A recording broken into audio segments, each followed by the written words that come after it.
They should have listened to him. Listen, Woody might be the worst owner in the NFL, but he might have gotten this one right. Here's what I can guarantee you, Brew. They wouldn't have been worse. True. They wouldn't have been worse than what they have been since they were 2-2. We know that. They would have gotten their franchise back, and as an added but very important bonus, they wouldn't have executed the single worst trade of this NFL season had they done that. You're not trading for Davante Adams. If Davante Adams doesn't want to go there, they gave up what's going to be around the 70th pick of the draft for a dozen mediocre games of Davante Adams, who's then going to leave. Point. So, all of those things. And you cannot convince me they would be in worse shape. And so if you believe the reporting that I do, that Rodgers has, no, not just this reporting, but that Rodgers has kind of sucked the life out of the building, if you believe there is a chance that the defense would have played better if there were a different quarterback, which I do. If you believe that Mike Williams wouldn't have been run out of town if there were a different quarterback, which I do, I think they should have listened to him. Now, just because Woody had one good idea doesn't mean he has other good ideas. And if I'm a Jets fan, I'm terrified that it would appear Woody Johnson, who the other thing that was kind of buried in this story was he told him, hey, bench the safety. What was his name? Tony Adams. That he had them bench the safety, and that he checks social media to read the tea leaves of what the Jets need to do. That's not great. It's not a great way for Wildes to run the television show, but it's an even worse way for Woody Johnson to run the Jets. And here's my concern, Brew. I think he wants to pick the coach, pick the GM, maybe pick the quarterback, and then bounce. I'm going to make all the major decisions for this franchise and then leave, and my brother is going to deal with it, and then I'll come back and see how it's gone. Because, and the reason I'm saying leave, there's real speculation he's going to go back to his ambassadorship. He made him call him Ambassador Johnson in the press release. They made it call. Really? Yeah, in the team official press release when they fired Saleh, they called him Ambassador Johnson. And so I think that's what they're doing. So I think he's a terrible owner. But I don't think they would have been worse off if they had listened to him. But, Nick, if you were in that meeting, you would have been like, yes, let's do it. No, I'm saying that's all I'm saying. No, I'm not here to defend. I'm saying it wouldn't have been a bad idea. I'm not here to defend Aaron Rodgers. He has not been very good. But to bring up the idea of benching him 4 games into the season is sheer lunacy. And this tells me Woody Johnson is every bit as bad as Jerry Jones. Oh, he's way worse. And way worse. But my point is, as far as meddling. Oh, yeah. Meddling. The only difference is Jerry is out in the open about it. But Woody Johnson, this is nonsense. It's not nonsense. They were 2-2. Okay. Then they were 2-3. They lost to Minnesota. Then they lost to Buffalo. Then they lost Pittsburgh. Then they lost to the Patriots. I'm not talking about what he did after. I'm talking about you have a Hall of Fame quarterback that you have turned the franchise over to, and after 4 games, you would bench him? That is ridiculous. And again, at that point, they're 2-2, lost to Denver. That was a bad loss. 24-3, they beat New England. I know New England's not very good, but at that point, that was looking like a good win. New England had beaten Cincinnati, and you didn't edge them. You crushed New England. Sure. So the thought of benching him, that is ridiculous. This dude sounds like an impulsive teenager. I'm serious. To think, and the coaches were right. I don't know what they think about Rodgers now in that locker room. At that point, if you would have benched Aaron Rodgers 4 games in, I think that would have been terrible for the locker room. And I think Rodgers, you would have had to cut him. You wouldn't bench him. He's going to sit in the locker room coming off the bench. So why? It would have been no. Because Brew, I actually think you and I might agree. It might not be worse. Right. So I agree with Brew that it would have been insane to do. But now, with the perspective of time, we can say, oddly, might have actually been the right idea. Yeah, but you would have had to cut him, though. There's no way. Can you imagine benching Aaron Rodgers? So that's what I was going to ask real quick. Do you think it's insane to do now? Yeah. Why? Because Tyrod might be better. So what? You're not going to the playoffs? Well, I think that in pro sports you should usually try to win games. No, you don't owe him anything. You really don't think that, because the best thing for them is to get the best pick they can get. Would it be great if Tyrod came in there and all of a sudden they go 7-10? Well, I guess do you think that? Let me rephrase it.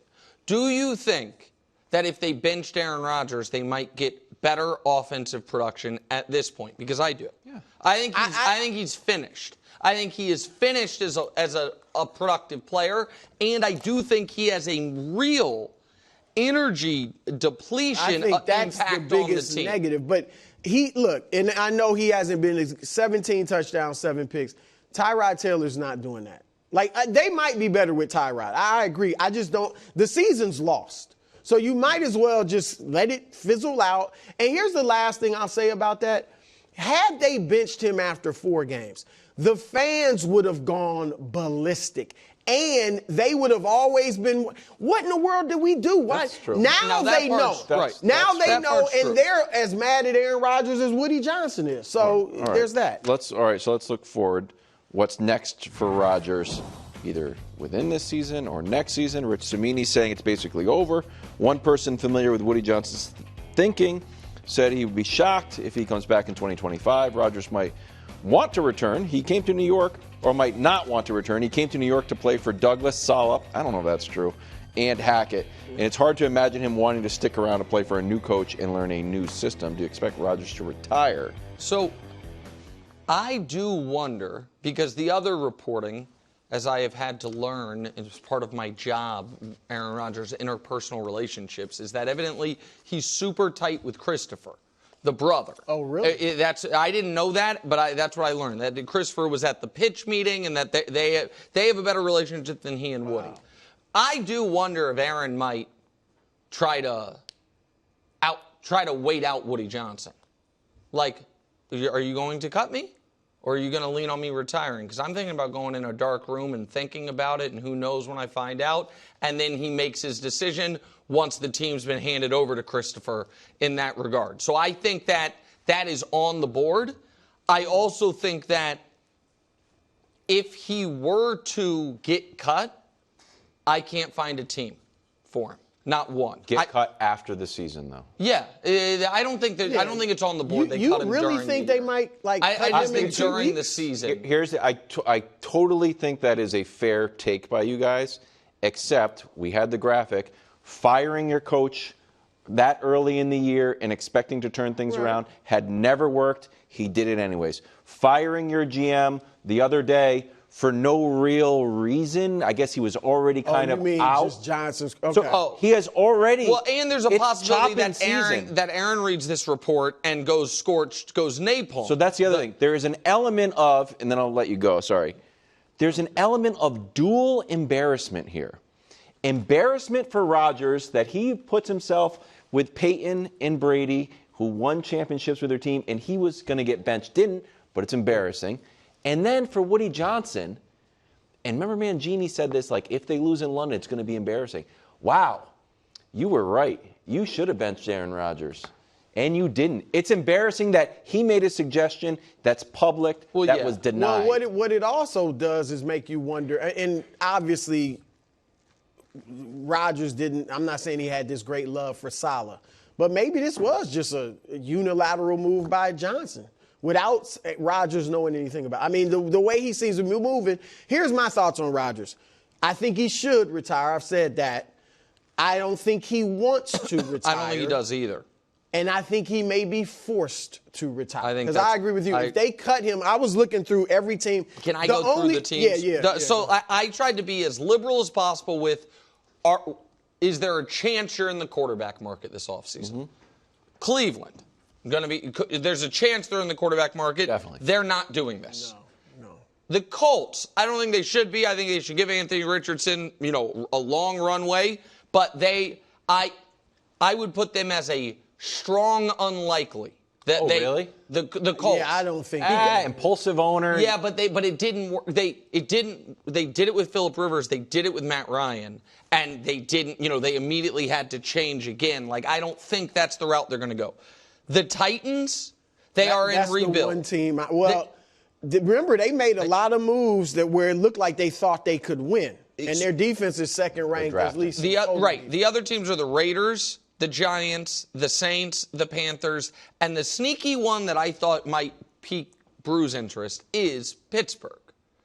Just in that they have no quarterback under contract. Like, it's certainly on the board that they are in the quarterback market in the offseason. Yeah, and so that's because you have to find we really think Aaron Rodgers wants to end his, let's say one of these teams did call, and it's Tennessee, and I know Brew loves Tony Pollard, but they're not a contender. No, I don't think he want to go there. Isn't anywhere that he would want to go have to be a team that you can at least squint like you could with the Jets and say they could compete? So I just don't. I think he's a man without a country at this point. Here's the thing with Pittsburgh. I don't think it was quite this bad, but there was a lot of negative stuff, obviously, about Russ. And they took when he got cut from Denver, and they took a chance. I mean, I'm with you. I mean, overall, it would take like Russ melting down or something weird, but they got no quarterbacks under contract. Was my point. And maybe Tomlin feels like he could handle that. I don't know. They have their coach. I don't see a team wanting. I don't see a team. Here's the other issue with Rodgers, and coaches always say your production has to outweigh your distraction. That's why, like, Tim Tebow, Colin Kaepernick couldn't be backups, after Kaepernick's thing, because they were such celebrities, lightning rods, whatever you want to call them, that it's hard to have them as a backup because they're not producing, but everybody's interviewing them. They're a distraction. That's the thing with Rodgers. He wouldn't be a backup, but he is going to bring a heck of a lot of distraction. And he no longer outweighs leadership. That with the production, right?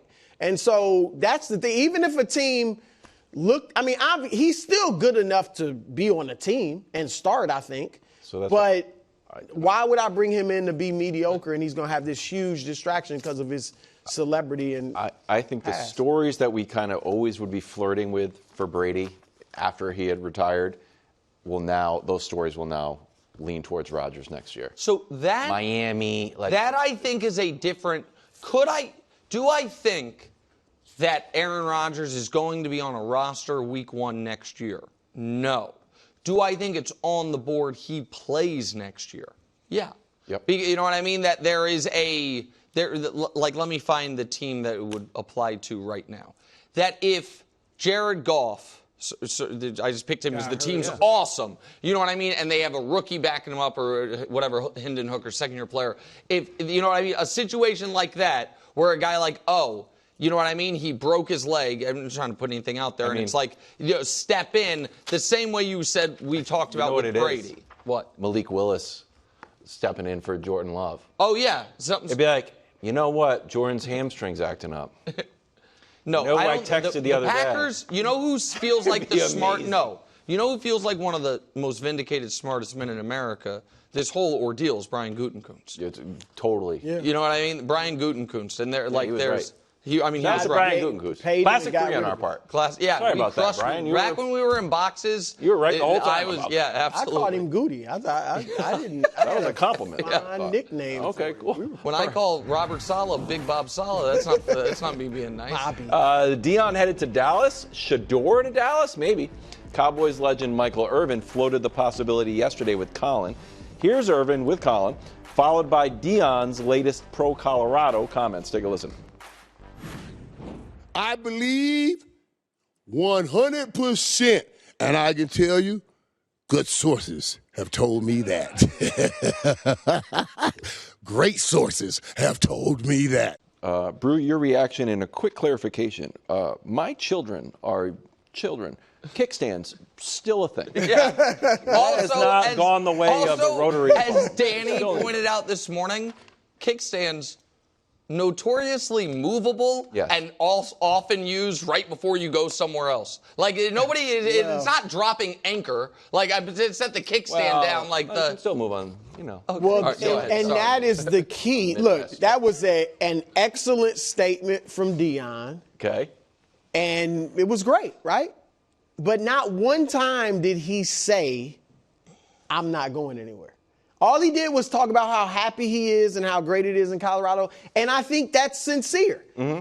He did not tell a lie, though, and say, But I ain't going nowhere. We've heard coaches say that before. Oh, I'm staying here. I'm under contract. I'm not going anywhere. It's a bunch of lies, all that. Landing for Oregon, that was the big thing. He's like, I'm here. He did none of that, and that's what you should do. When they're in the hunt for the college football playoff, no one will feel bad. The players won't be like, man, coach is out of here. That was good. I think Dallas is a great spot for him. Obviously, Michael Irvin, we know who he got his information from. And so if Deion wants to go there with Shedeur, I've said it. The Shedeur. Well, that's the part we have to separate. Well, I will say this, and I agree, because I think maybe if they say we're just going to keep Dak, the question now becomes, would Deion want to coach? Would he be as enthused about coaching the Cowboys without Shedeur? Because if he would, I still think he's the guy. Here's the thing. In all likelihood, Deion's not going to be able to coach Shedeur in the pros. In all likelihood. Well, I think there's one. Don't you think, to me, the place that looks like they could get both is the Raiders? Well, then Shedor's got to fall in the draft. Right now, the Raiders could get the first pick. Right now, they have the 5th. You're right, they could. My point is, the teams, Tennessee, they just hired their head coach. Cleveland, they like Stefanski. He's won Coach of the Year twice. The Giants, I suppose, maybe, but that would be the Giants going Deion and Shedeur would be a big departure from the entirety of Giants history as far as coaching quarterback. So I just think it's unlikely. I am fine with having the Deion coaching the Cowboys discussion. I find the Shedeur Sanders being drafted by the Cowboys to be fan fiction that the media is inflaming. Right now, the Cowboys have the 9th pick of the draft. When we talk about the Cowboys' issues, we list 10 of them before we say quarterback. They just re-signed Dak. If they were to move off him next year, it's $100 million dead. You can split it up. Then it's. I wrote that down. If they move off him a year from now, then it's $60 million dead. You can split that up. But again, he has a no trade clause. You just re-signed him, and in order to get Shedeur Sanders, again, we don't know how the draft's going to fall, but you would almost assuredly have to trade multiple things. The Cowboys are not a team that is in a position to trade multiple things. They're a team that we talk about needing all these things. Yeah. I like Shedeur as a prospect, but it's not like, that is 100% locks. Even the guys who I thought are 100%. Let's just keep it real. And so I'd rather have Dak than Shedeur. Would you? Dak right now, of really course, good. right now, Dak's better. But I think Shedeur, I like Shedeur a lot. He has no offensive line, and he's out there doing work. I like him too, but I just don't look at, this is not a situation like the Jets thought they were in, where it's like the whole team is set up. We just need a quarterback. Yeah. But one of the best things you have is the quarterback. And that you just paid. Just paid him. They are only a year removed from 3 straight 12-win seasons. They still got, we mentioned their big 3 last year, but they still got Trayvon Diggs and other guys that have played good football for them. I know, but they just paid Dak. Yeah, that. No, I get that. What about Deion there with Dak? Now, no, that's what I'm saying. That I'm fine with having that conversation. Like, Deion go coach the Cowboys, but the idea that they're going to find a way to move up to the number 1 or number 2 pick of the draft, trade multiple first-round picks, get nothing for Dak because he has a no trade, can force his way, you just got to cut him. It would just be insane business. Yeah, I wouldn't just be insane. Thanks for watching. Subscribe here to get more from the show and to check out clips from other shows on FS1.